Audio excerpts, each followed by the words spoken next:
Great. Okay. Welcome, everyone. I'm Justin Vaughan-Brown, Director of Product Marketing here at AppDynamics. Pleased to welcome you to the last breakout session of the day. You made it. You're almost on the home run now. Closing keynote awakes, beers, everything.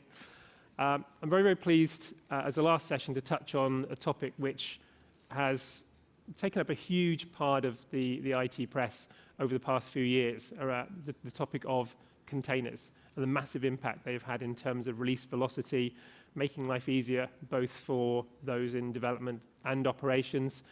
I'm also doubly pleased to have such an expert speaker in Liz Rice, who recently won one of the best speaker awards at DockerCon, which is the big global gathering.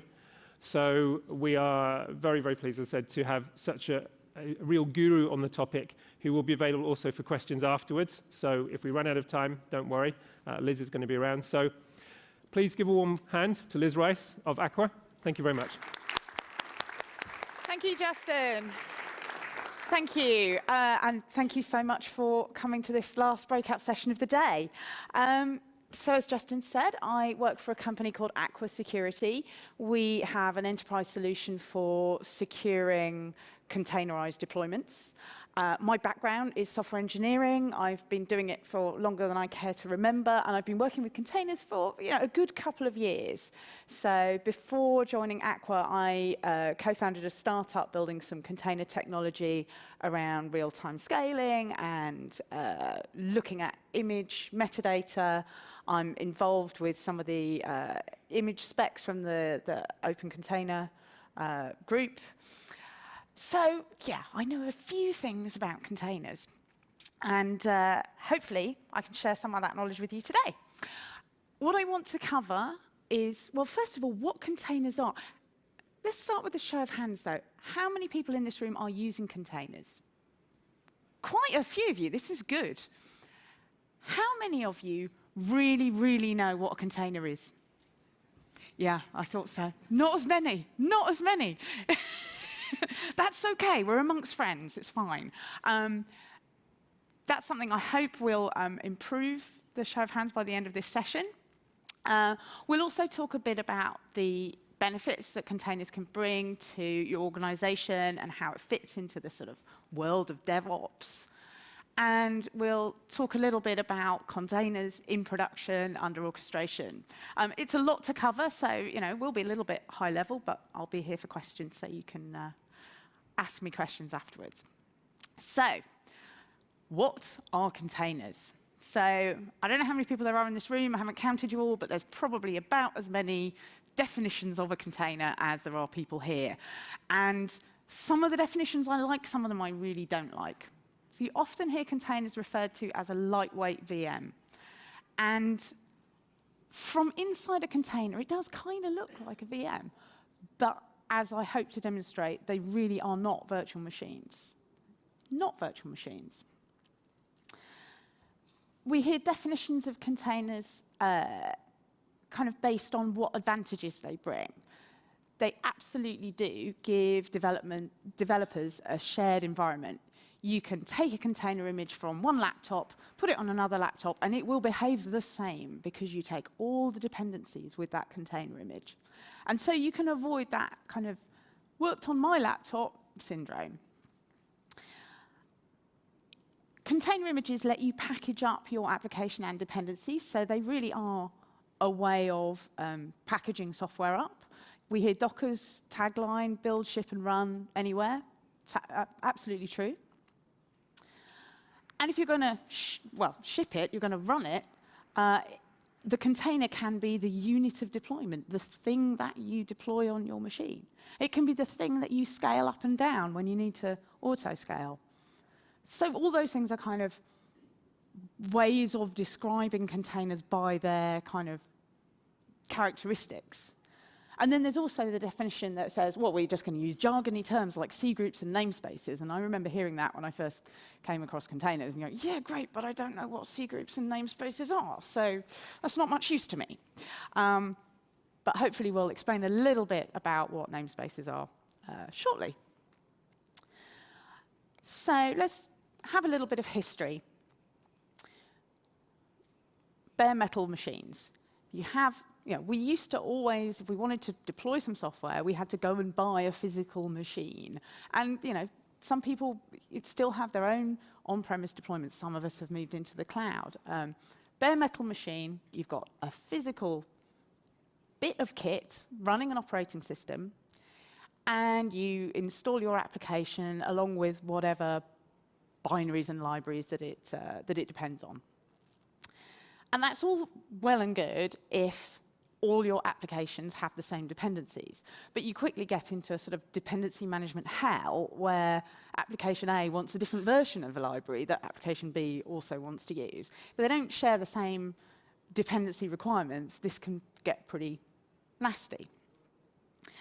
And also, you have to manage the whole machine, and you might have a lot less software than machine sort of capacity. So there could be a lot of compute going to waste, potentially. And it's very difficult to scale up and down. You have to physically go and buy another machine if you want to get more compute capacity.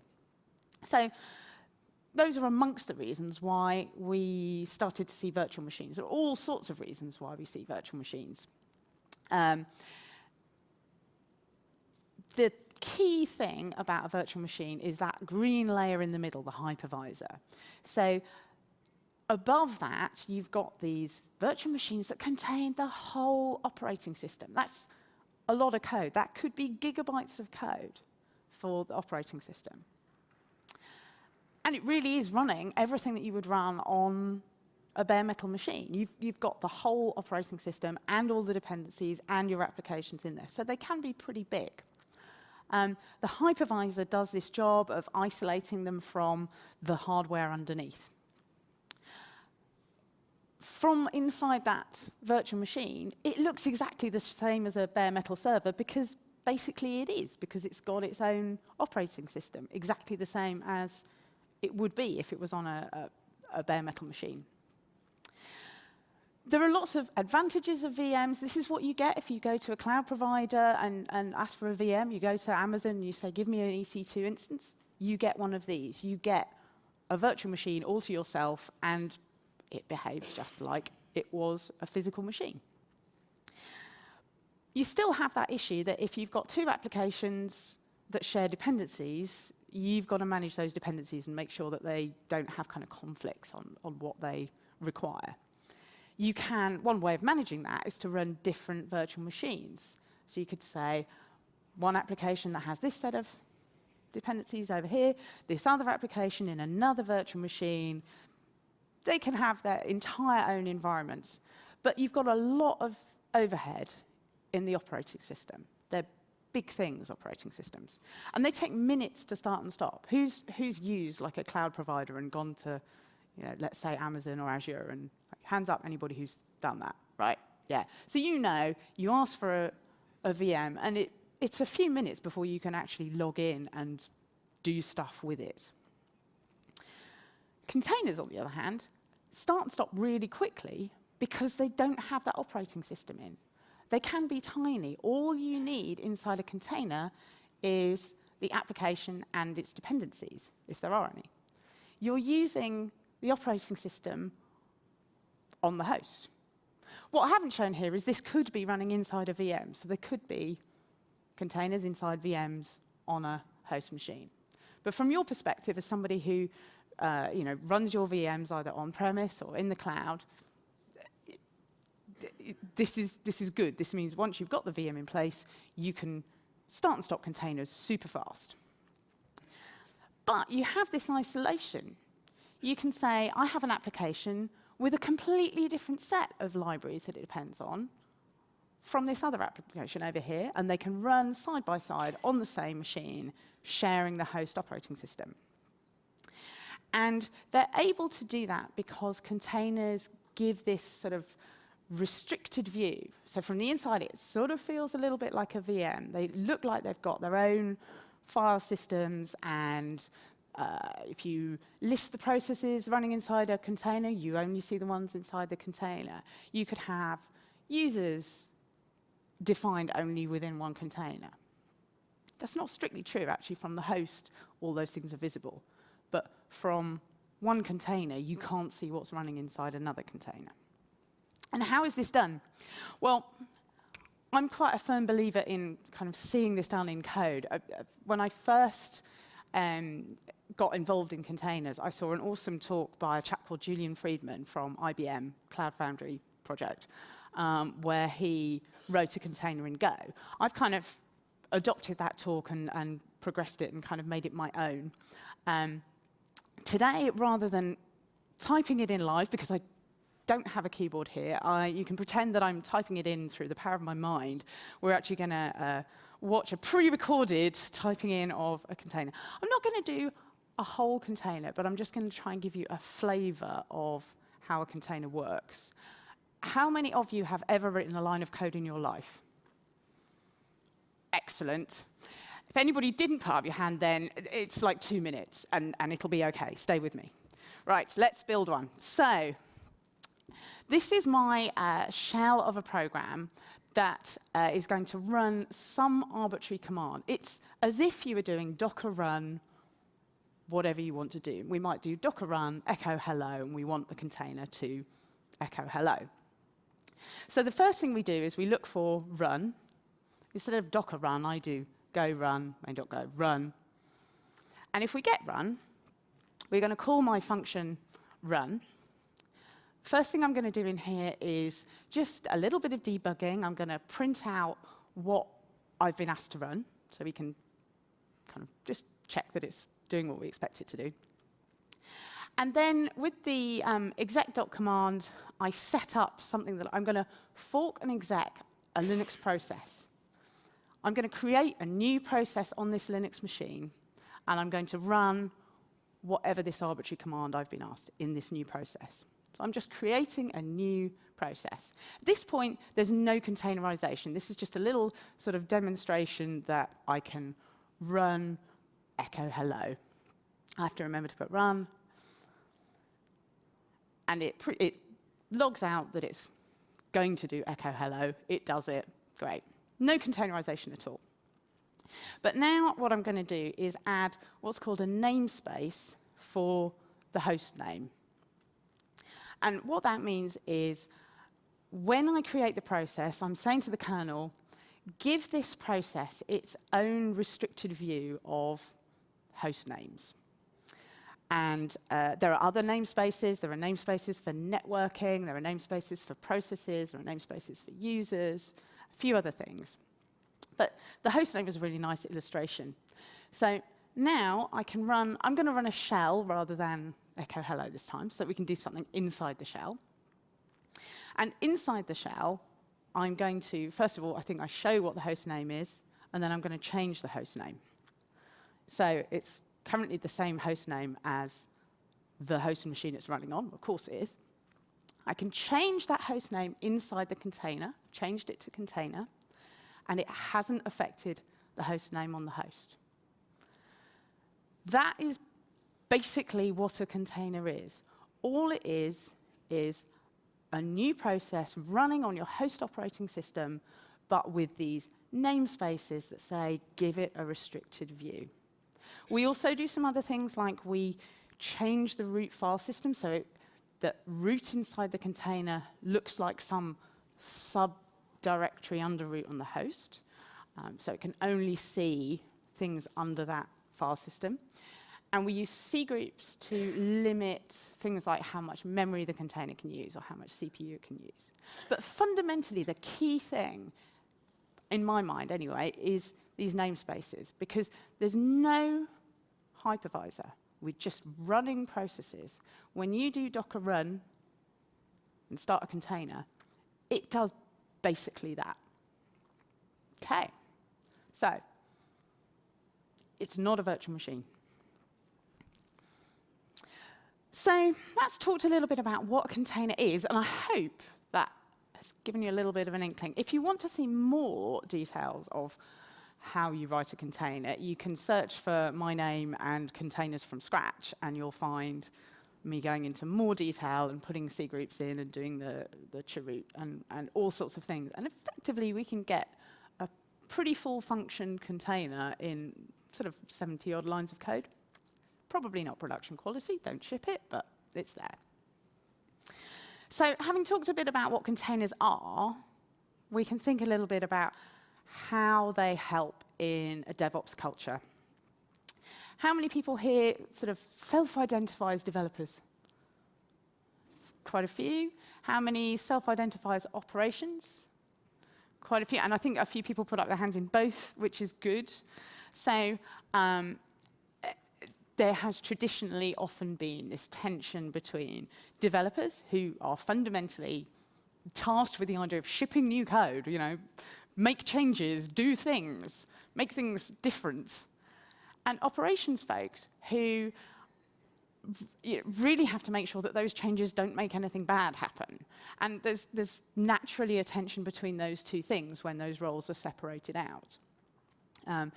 How do I know as an operations person that this change the developer has given me isn't going to, give me some wild security exploit or cause all my machines to fall over? So the operations person may be naturally cautious about rolling code out, whereas developers, if they don't get to roll their code out, they've achieved nothing. So DevOps is this idea that both developers and operations can work hand in hand and communicate better and share responsibility around shipping code without breaking things and keeping things stable and secure as a team. There's been lots of work about successful and different patterns of DevOps. I know, for example, Skelton Thatcher have a really good sort of breakdown of lots of different organizational patterns for DevOps. But fundamentally, it's all about shared responsibility between developers and operations. So how does this work with microservices and containers? Who's heard of Conways Law? A few hands going up. So Conways Law is this idea that your code will take on the same structure as your organization. And microservices and the sort of DevOps culture of small teams really seems to reflect that. So you'll tend to have a small team who take entire responsibility for a small piece of function, or maybe a few small pieces of function. And those different pieces of function, services, separated by well-defined APIs. I remember when I first heard the term microservices, and I was very confused because I thought this is surely just good architecture. I don't think I'm the only person who ever thought that, but yeah. Microservices, small pieces of well-defined function separated by well-understood interfaces.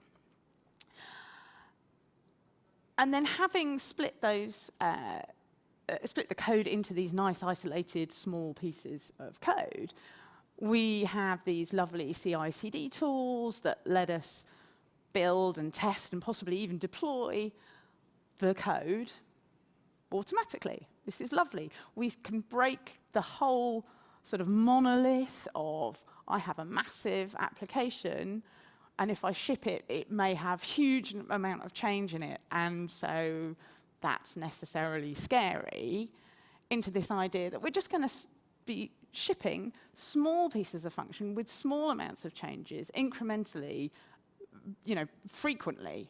So each one of those deployments is much less risky in and of itself. But as a whole, that means we can increase velocity of deployment. And we have these lovely blocks of function that assemble into the overall application that we're trying to ship. So what are containers bringing into this? I've really just been talking about breaking things into microservices.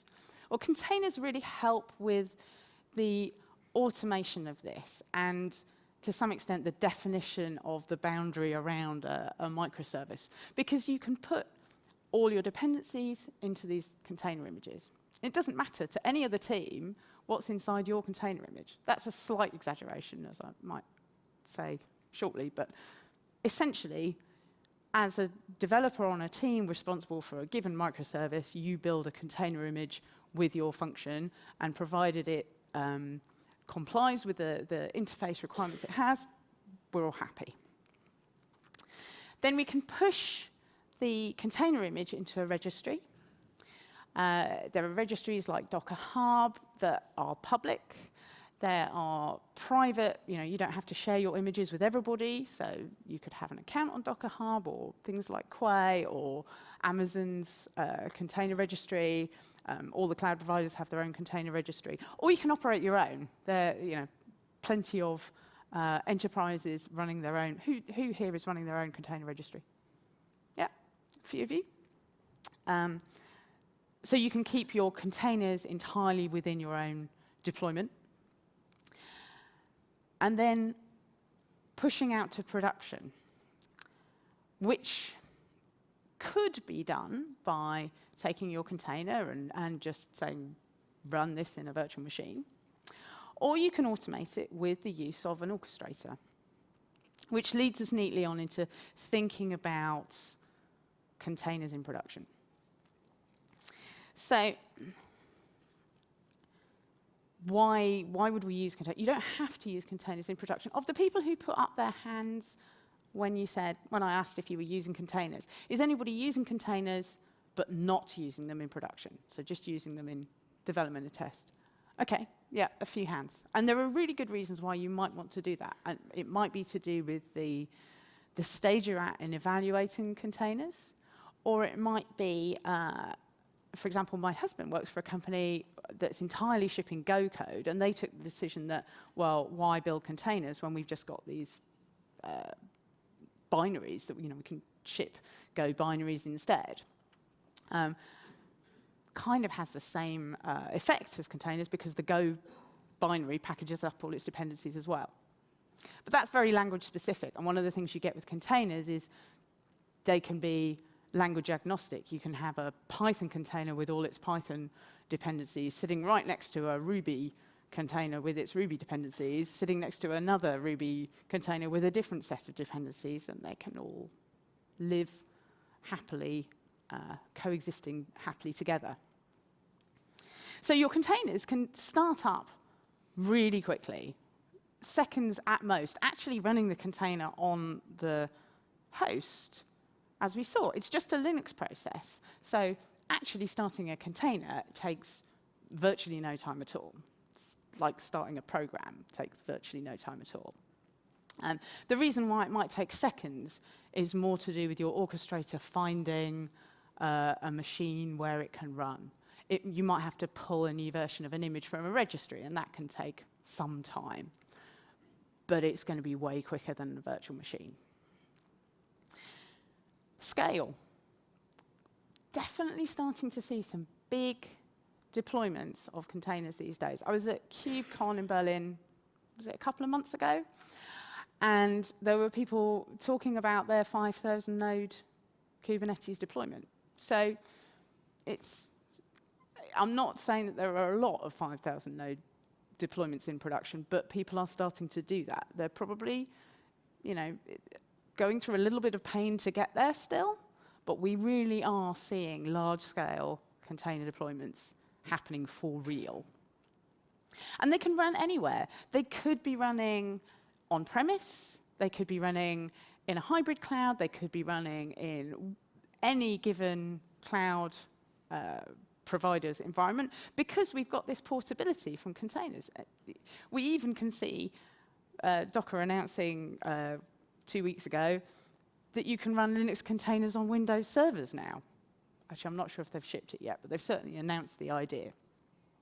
So that whole idea of running your code anywhere is, really a reality with containers these days. So how do we get these containers to run across a cluster? You've got this, maybe a hybrid cloud. How do we physically get containers to run in the right place, in the right time, running the right code? And the answer is orchestrators. There are several orchestrators. I think, I've got Swarm and Kubernetes and Mesos and Rancher there. There's also Nomad.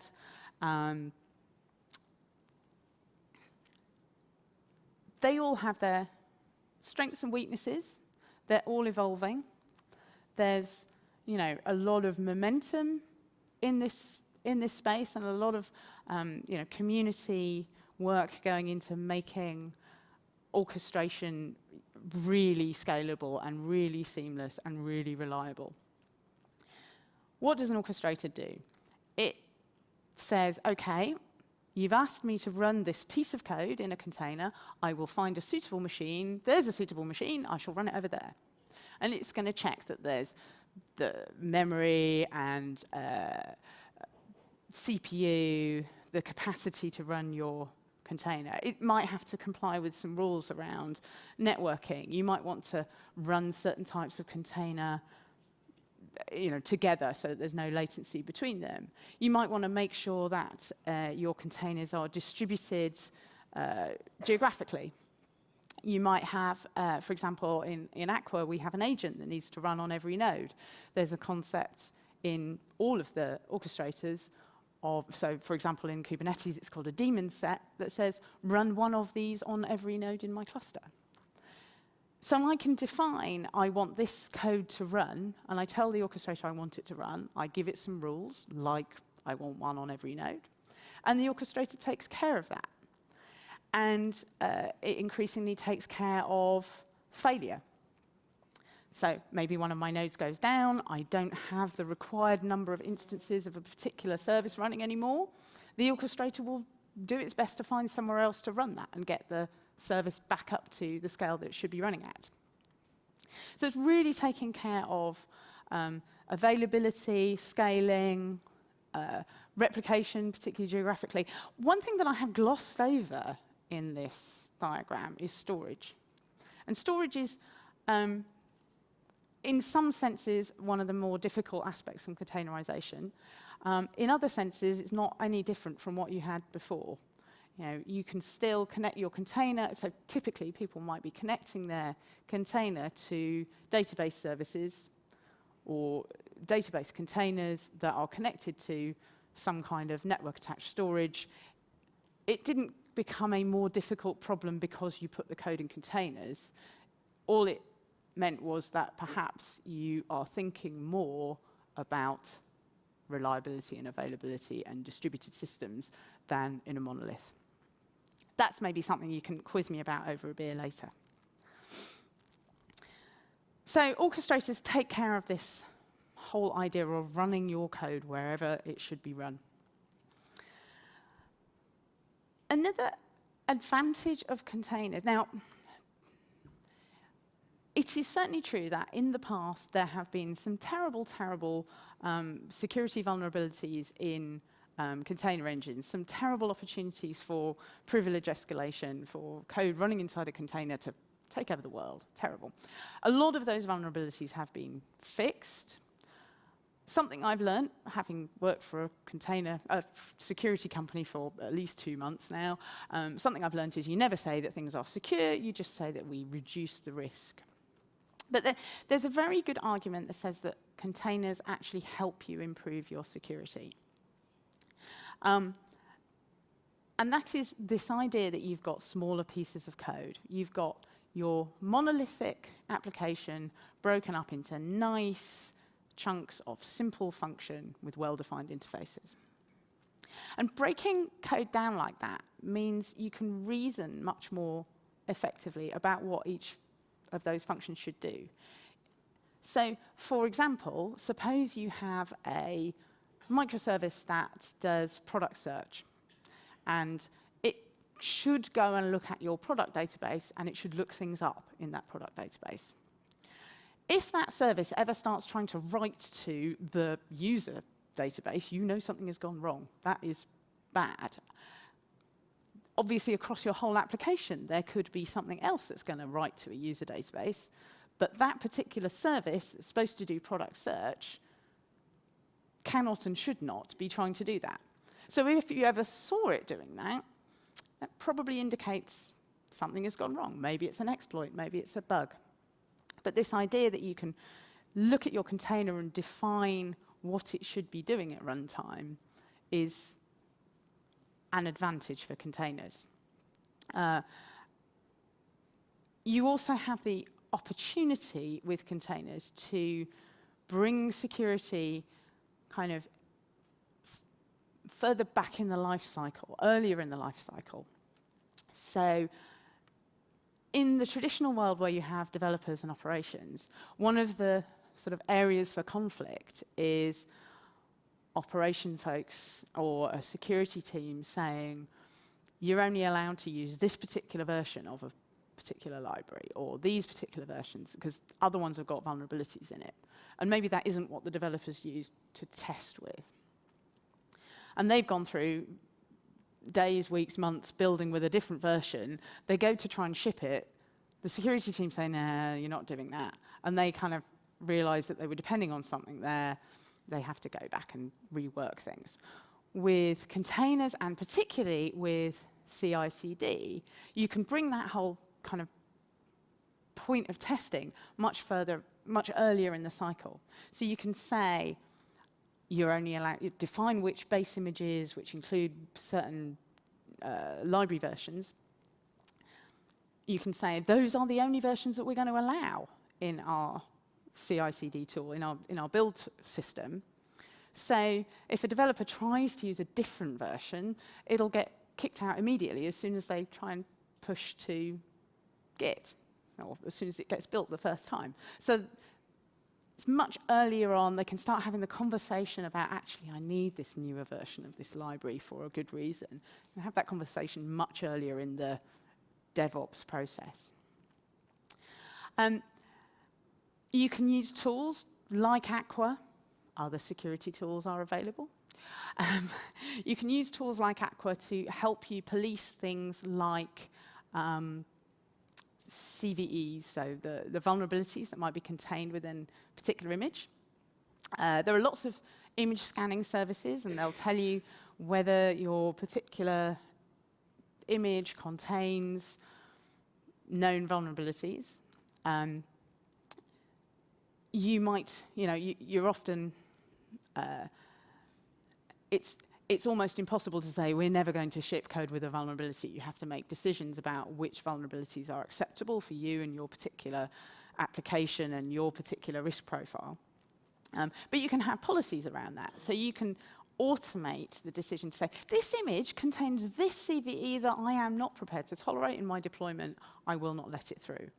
And that can be automated and highlighted to developers much earlier in the life cycle. There are security modules, things like SecComp and AppArmor and SE Linux, that let you restrict what particular containers can do. You can say, I have a container that, for example, is never allowed to open a file with write access. And you can define that in a profile to restrict what that container can do. If it tries to make a system call to open a file for write access, it will get permission denied because its profile doesn't allow that. Setting up those security profiles is non-trivial, and that's one of the reasons why tools like Aqua exist. But the containerization allows you to do that, and you couldn't really do that with monolithic applications, or at least it would be a lot harder. You can limit the network traffic that a particular container is allowed to do. There are, again, lots of different tools that enable you to do this, but you can essentially say, my container is only allowed to talk to this address, that address, and this service. Anything else, suspicious, we won't have it. Secrets management is another whole area of, I could do another half-hour talk on secrets management. We have the concept, who's heard of 12-factor apps? Who's building 12-factor apps? So 12-factor apps, lots of sort of, I'm going to say rules around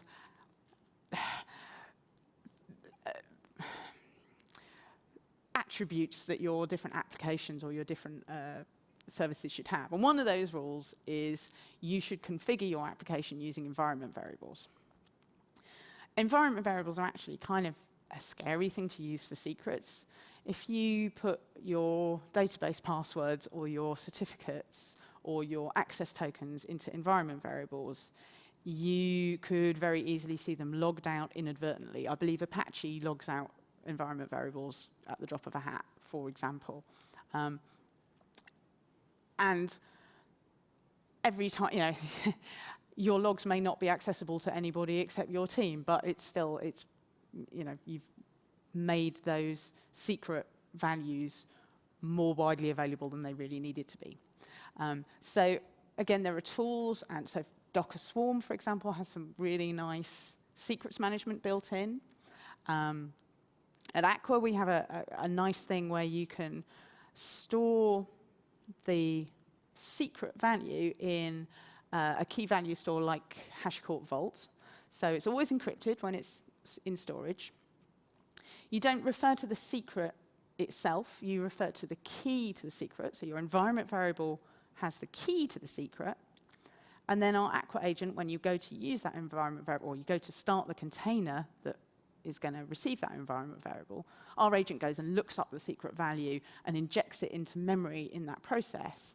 So the environment variable only contains the key. What's written to disk only ever is either encrypted in the key value store or is only the key rather than the secret value. So if it gets logged out, you're just going to see the, well, depending on where it gets logged out from.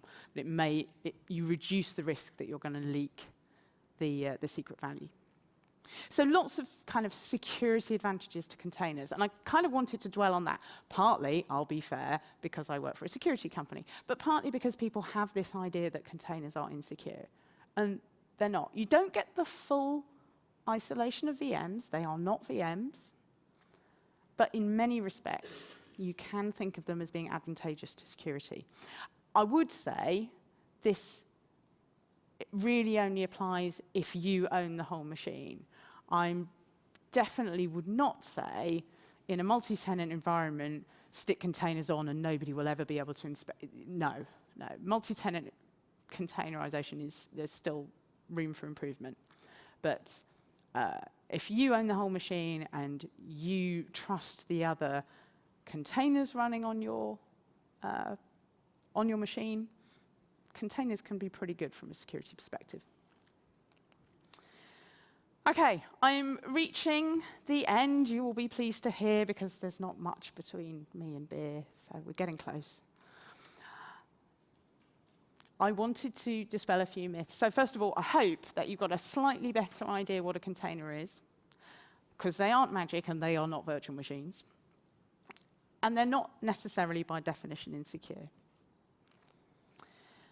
But a few things they are, and a lot of these really reflect those definitions right at the front of this talk.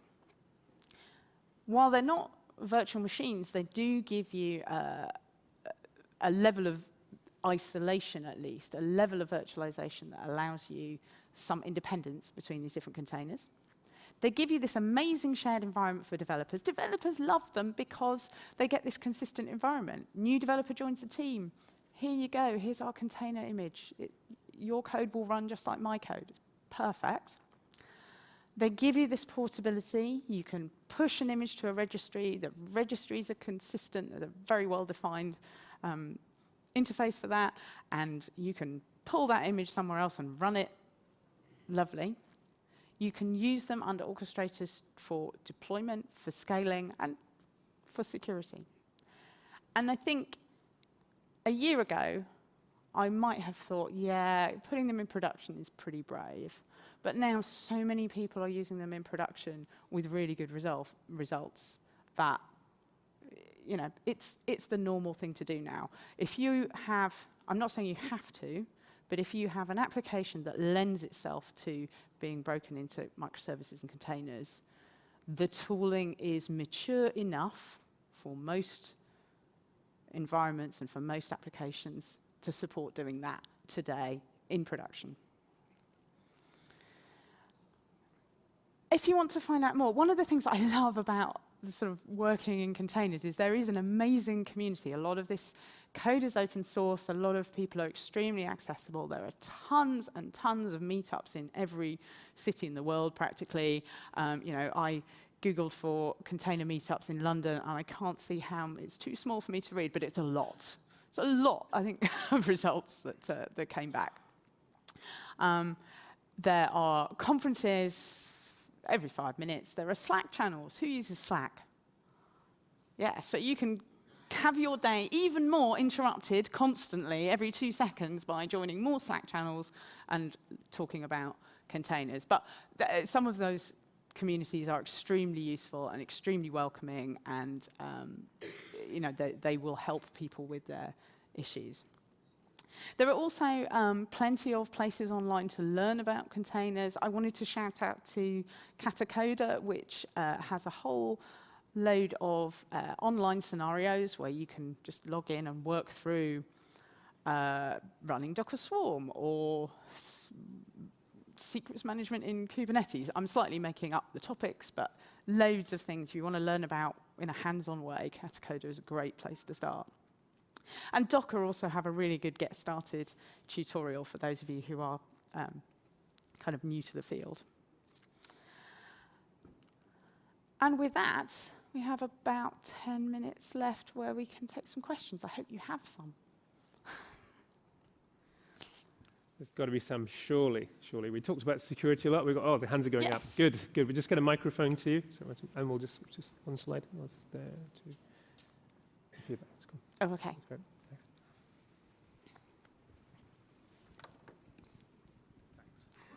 Thanks. Just wondering about the scenario where you've effectively shipped your container already, and then at some stage in the future a vulnerability is found in one of the libraries. How do you go about identifying that easily? So in many ways, it's not really different to patching machines. You know, the problem is not made fundamentally more difficult. Typically, you would use image scanning. So the image scanning services are pretty nice. They all refer to, I mean, again, Aqua has one, other scanning services are available. But they'll all tend to refer to things like the National Vulnerability Database and pretty quickly tell you about vulnerabilities. The nice thing about containers, well, there are two advantages here when we think about patching. One is you can get rid of that container and replace it with the new version without touching all the other containers around. So you only need to patch the affected containers.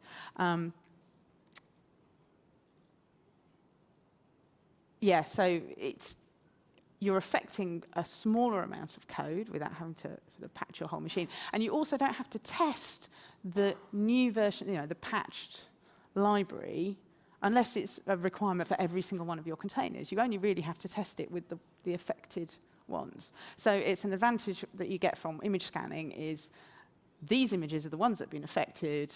Those are the ones that you need to go and apply the new version of the library or what have you and test. Reduces the problem quite a bit. Yeah?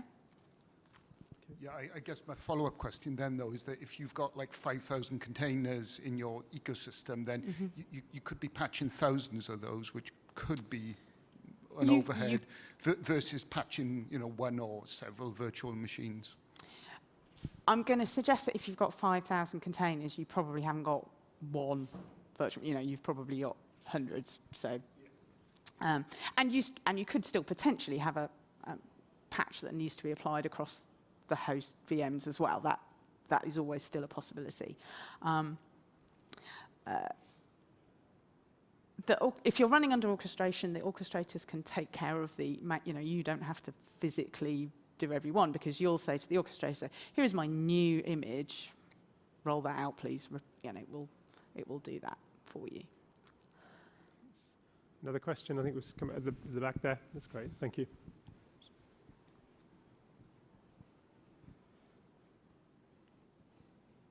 I guess actually just related to that, when you build your container images, it's good practice to have as small an image as possible, because you don't need to throw everything. When you build a VM, you typically have a whole operating system, and you have all the things like SSH is a great example. You always need to be able to SSH into a VM, or you probably want to SSH into your VM.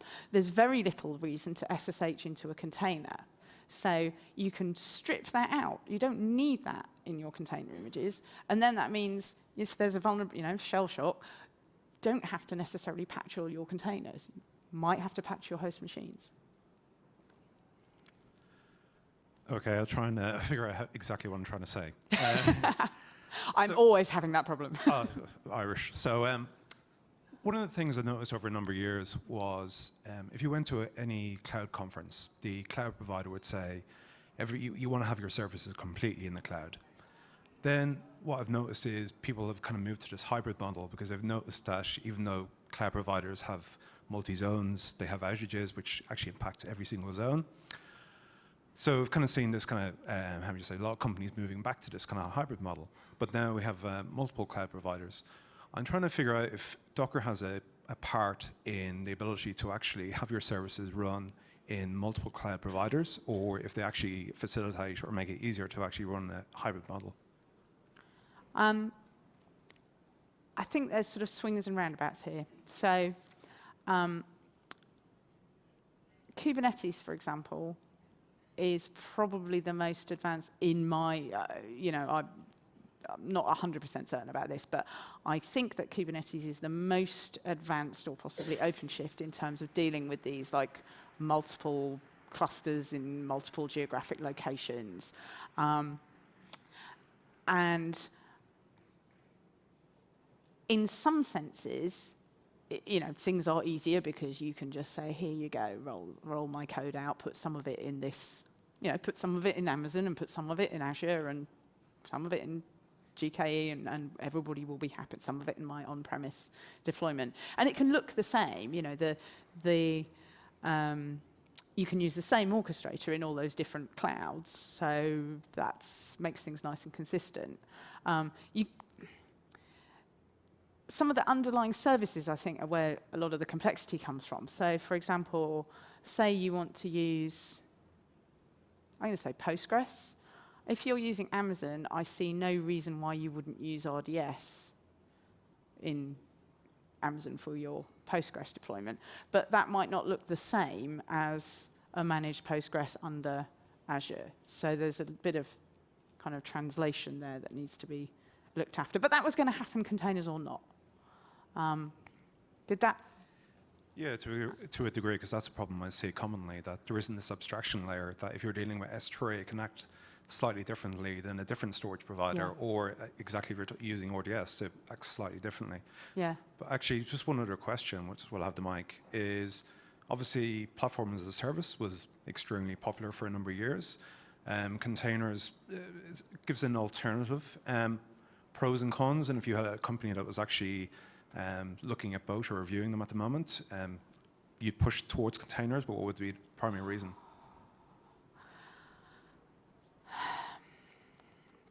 There's this whole continuum here, right? And we could bring the magic word serverless out here as well. I don't think there is a one-size-fits-all answer to all of these things. And a lot of platform as a service, are either containers under the covers, or they're transparently these days containers. You might be shipping your code to a PaaS in container form. I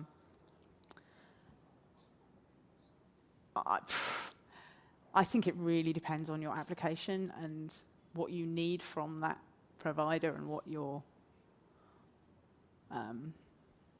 to some extent, what your requirements are in terms of managing the deployment. As soon as we say, orchestrator, take care of where my code's going to run, you get to define some rules, but you are saying, I'm going to automate that, I'm going to let you have responsibility for that, but you have to go with what the orchestrator does.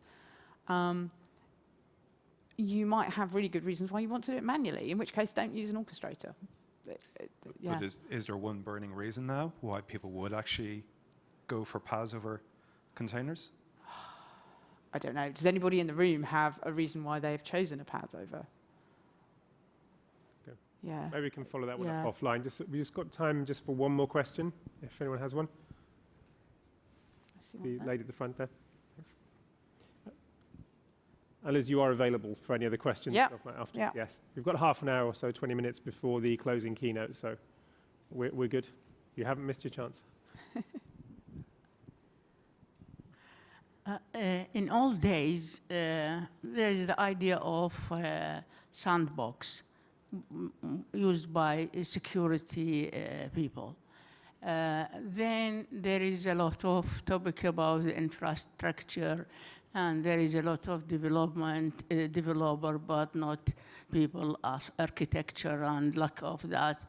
And then appeared this, the idea of share nothing infrastructure, then the development of microservices. With mobility, the idea of containerization, and most of the companies who used iPhone, they said, we are secure because we use containerization. Now I feel the container is in this field of, as you said, separate of the concern and the component, which is not new, the idea of component to control it, and provide it with the all tools of security, encryption, control, a lot of these things till now. What do you think the challenge to make the containerization is the dominated and the infrastructure of the future? Because till now, I don't think it's everywhere it is implemented. The containerization isn't implemented everywhere. So is the question really, what's stopping that from happening? What's the challenge between... And if you see that this is the way to make DevOps secure. Yeah. Okay, so it's a general security question around that, around the security of the application? Is that Yeah. Okay. Secured application. Okay. I think, again, it's somewhat application specific and somewhat,